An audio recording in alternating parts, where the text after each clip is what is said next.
Whether small or large, private or public, the key word for companies globally is innovation. Barbara, it's very interesting because whether you're small or large, you have to do well with this. It's not just about core branding, it's everything from social media to mobile strategy.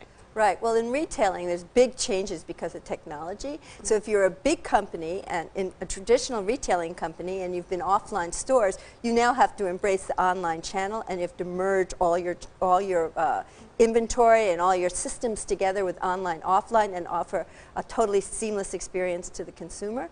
But if you're a small startup company that's straight online, you're also seeing them embrace the physical offline as well. So some of these new online retailers are opening up offline stores or showrooms because really the consumer looks across all the channels and they're channel agnostic and they just want to shop when they want to shop, 24 hours a day, online, offline, and it's all connected through the phone.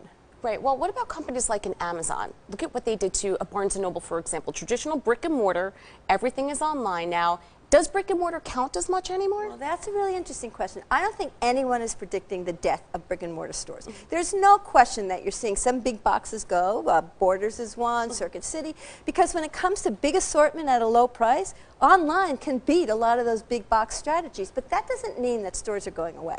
But I do think stores have to evolve, and this gets to your notion, what's the new shopping experience? So you have to do something in store that will bring people into the store, but there's plenty of things to do. There's a local feel and touch of the product, events, experience. When you think of smaller companies, the first thing that comes to my mind is the innovation and new. Older companies, I've read that innovation, they have a hard time, they can implement it, but they have a hard time executing it. Is that the case? Yeah, you know, a lot of things that fail, it's not because the idea is bad, it's because the implementation and execution didn't work right.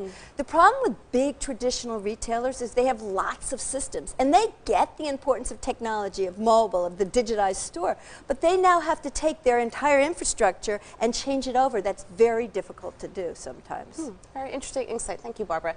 For The Street in New York, I'm Jill Malandrino.